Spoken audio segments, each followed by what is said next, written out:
Shalom, jemaat Tuhan. Bagaimana kabarnya Anda semua di sana sepanjang karantin ini? Puji Tuhan, karantin sudah dilonggarkan. Kita boleh ada beberapa banyak bisnis kedai-kedai yang sudah mulai beroperasi.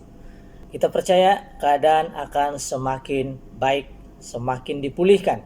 Amin. Kembali lagi bersama dengan saya di dalam 5 menit renungan roti hidup. Hari ini adalah siri yang ke-10.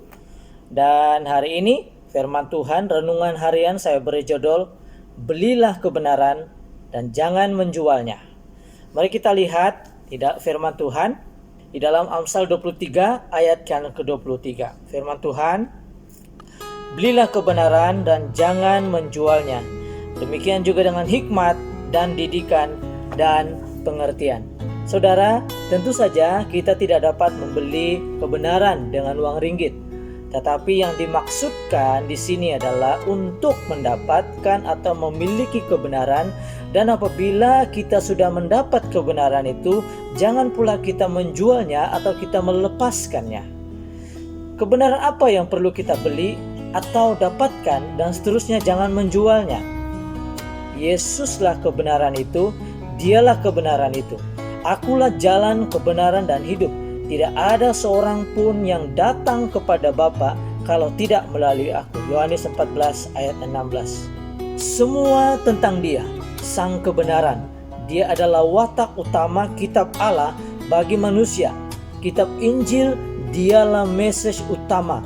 Kematiannya, penguburannya, dan kebangkitannya, kemudian bangkit di hari ketiga, menjadi tumpuan utama yang dinantikan oleh perjanjian lama sebagai penggenapan yang telah digenapi.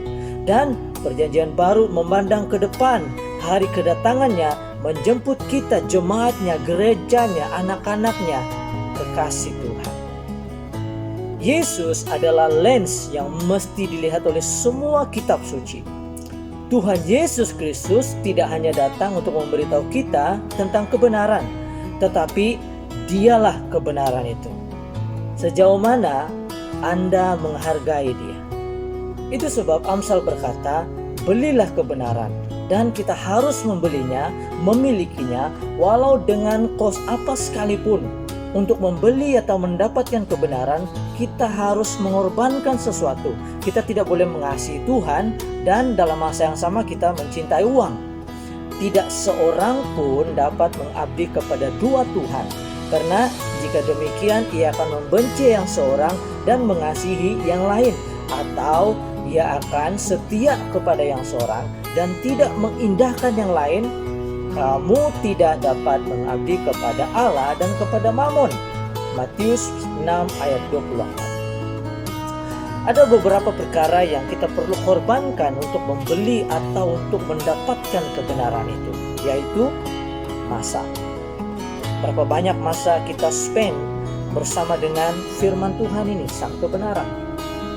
Uang ringgit, harta, hubungan dengan orang lain atau sahabat karibmu atau kawan lepakmu, kebiasaan yang buruk, berdosa, dan tradisi atau adat atau budaya yang bertentangan dengan kebenaran firman Tuhan.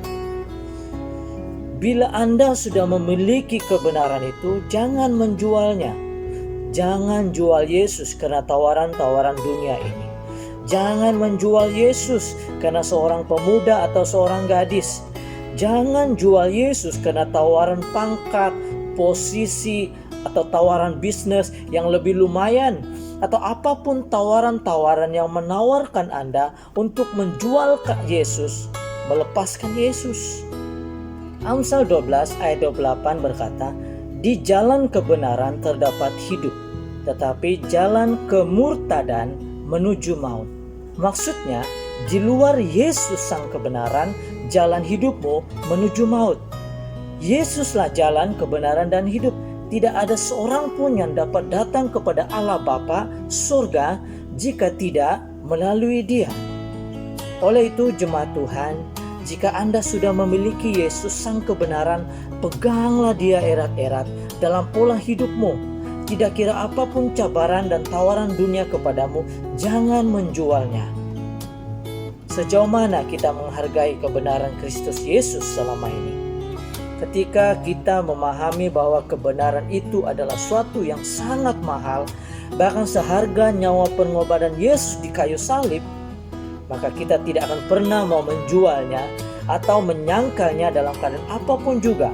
Bahkan sebaliknya, kita berani membayar harga mahal demi supaya kebenaran itu terus bertumbuh di dalam kita.